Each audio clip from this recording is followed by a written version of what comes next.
Olá, hoje vamos falar acerca da digestão.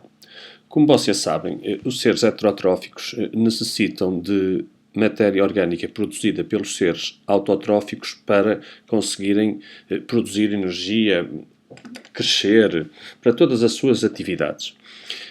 Normalmente, as moléculas produzidas pelos seres autotróficos são moléculas complexas que precisam então de ser transformadas em moléculas mais simples para poderem então ser aproveitadas pelos seres heterotróficos. Daí que ocorre uma série de processos que vão permitir então aos seres heterotróficos aproveitar essa energia contida nos nutrientes produzidos pelos seres autotróficos. Desse processo fazem parte, então, os fenómenos da ingestão, que basicamente consiste na entrada do alimento, na entrada das moléculas complexas no ser heterotrófico. A seguir a essa ingestão vai haver um processo de digestão, que basicamente consiste num processo de simplificação das moléculas mais complexas nos seus constituintes mais básicos, nos chamados nutrientes. Após isso, esses nutrientes vão chegar às células de diversas maneiras, depende do ser vivo de que estaremos a falar, e irão ser usadas por esses seres vivos, então, para crescer, para manter a sua estrutura, para a produção de energia. Outro material que, apesar de ser ingerido, não é aproveitado, não é absorvido, vai ser, então, eliminado. Como é que ocorre, então, ou como pode ocorrer, então, esta chegada, então, dos nutrientes aos diferentes seres vivos? Os seres mais simples, nomeadamente os seres unicelulares, reparem, uma só célula, são seres unicelulares, são constituídos por uma só célula, e essa só célula tem que fazer, basicamente, todo o processo que, por exemplo, nós, seres multicelulares, fazemos numa complexidade de órgãos. Como é que se processa, então, a digestão nestes seres vivos? A digestão nestes seres vivos, como diz aqui o título, é uma digestão intracelular, vai decorrer no interior da própria célula. Tudo começa com a captura de partículas, com a captura de alimento, que por serem partículas grandes não atravessam a membrana celular nem por difusão simples, nem facilitada, nem por transporte ativo, e têm que entrar então por endocitose. Se forem partículas sólidas, já sabem, fagocitose; se forem partículas líquidas, pinocitose. Essa entrada do alimento, então, por endocitose, vai levar à formação de uma vesícula endocítica. Nessa vesícula endocítica, ou com essa vesícula endocítica, vai-se fundir os lisossomas, que já existem, que foram formados na célula. Esses lisossomas, então, contêm enzimas digestivas. Relembro que as enzimas são substâncias de natureza proteica. Há uma fusão, então, do lisossoma com a vesícula endocítica, levando, então, à formação do chamado vacúolo digestivo, e nesse vacúolo as enzimas vão atuar sobre o alimento e vão, então, transformá-lo nos seus constituintes mais básicos. Posteriormente, o resultado dessa digestão intracelular. Os materiais que interessam à célula são enviados para o citoplasma.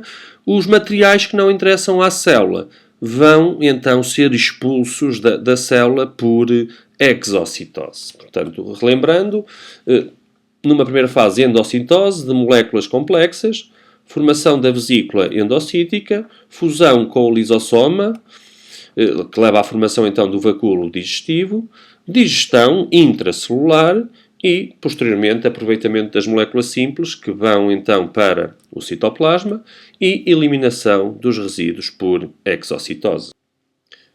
Outro tipo de seres, como, por exemplo, os fungos, faz um tipo de digestão que já é considerada digestão extracelular, portanto, já não ocorre dentro das células, mas é uma digestão extremamente radical, porque para além de ser extracelular é ainda extracorporal. isto é, ocorre fora do corpo do próprio indivíduo. Como é que ela se processa? O fungo começa por enviar para o exterior enzimas digestivas. Essas enzimas digestivas vão atuar sobre a matéria orgânica existente no local, transformando-a nos seus constituintes mais básicos, portanto, fazendo a digestão, e no fim o fungo faz a absorção dos nutrientes. Portanto, é nisto que consiste a digestão extracelular e, neste caso, extracorporal. Vamos agora falar de seres vivos que fazem digestão extracelular, mas intracorporal, ou seja, dentro do seu corpo. Neste caso, nestes seres vivos, existe um orifício, chamado normalmente de boca, por onde entram os alimentos, que são levados para uma cavidade, onde sofrem a ação então de enzimas digestivas e são simplificados. Neste tipo de solução, ou seja, digestão intracorporal e extracelular, ou se preferirem digestão extracelular, mas intracorporal, nós vamos ter dois tipos de animais distintos. Vamos ter animais que têm um sistema digestivo incompleto, como são os casos aqui da hidra e da planária. Sistema digestivo incompleto porquê?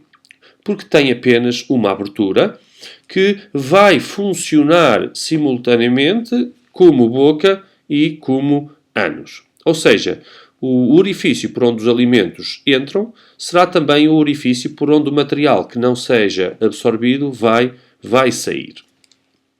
Entre a entrada e a saída vai ocorrer então numa cavidade, que é designada de cavidade gastrovascular, tendo esta designação porque, para além de fazer a digestão, portanto, para além de fazer aquilo que nós chamamos da parte gástrica, vai também distribuir os nutrientes pelo corpo e daí a designação de vascular.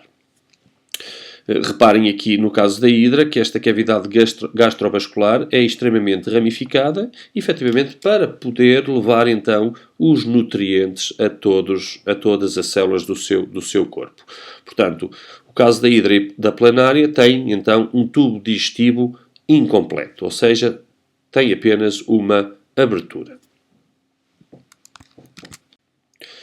Logicamente que para estes seres vivos como a hidra e a planária já existem vantagens inerentes à presença da cavidade gastrovascular, nomeadamente a possibilidade de ingerir uma maior quantidade de alimentos, a possibilidade de armazenamento e não haver a necessidade de estar sempre a ingerir.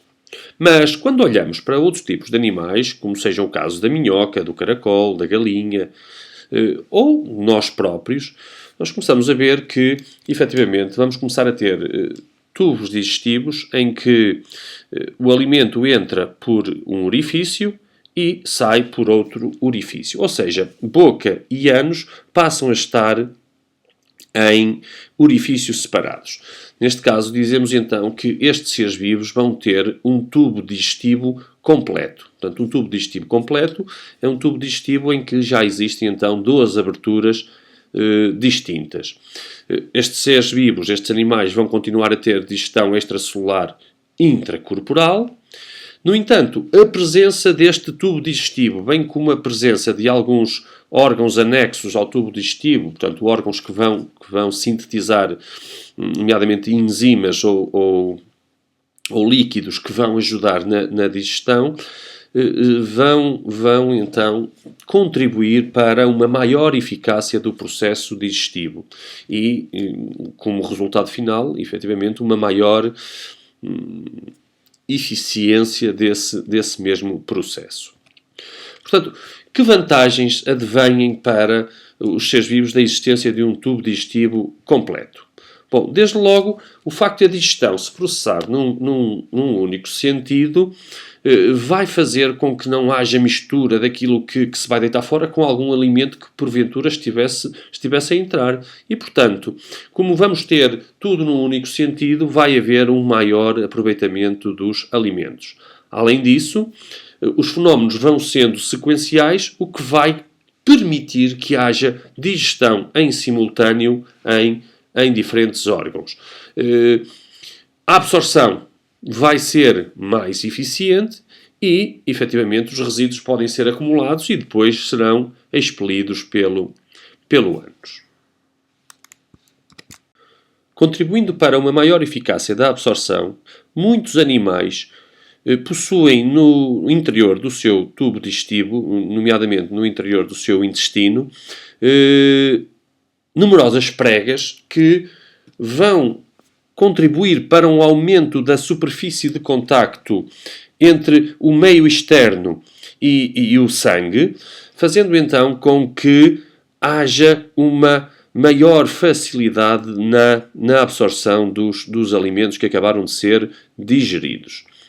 No caso, por exemplo, humano, nós temos no nosso intestino delgado, na parede interna do nosso intestino delgado, temos as válvulas coniventes que são recobertas por vilosidades intestinais que, por sua vez, estão recobertas por microvilosidades. Portanto, estas estruturas vão aumentar a superfície de contacto entre os nutrientes e o sangue, facilitando então, promovendo então a absorção dos nutrientes.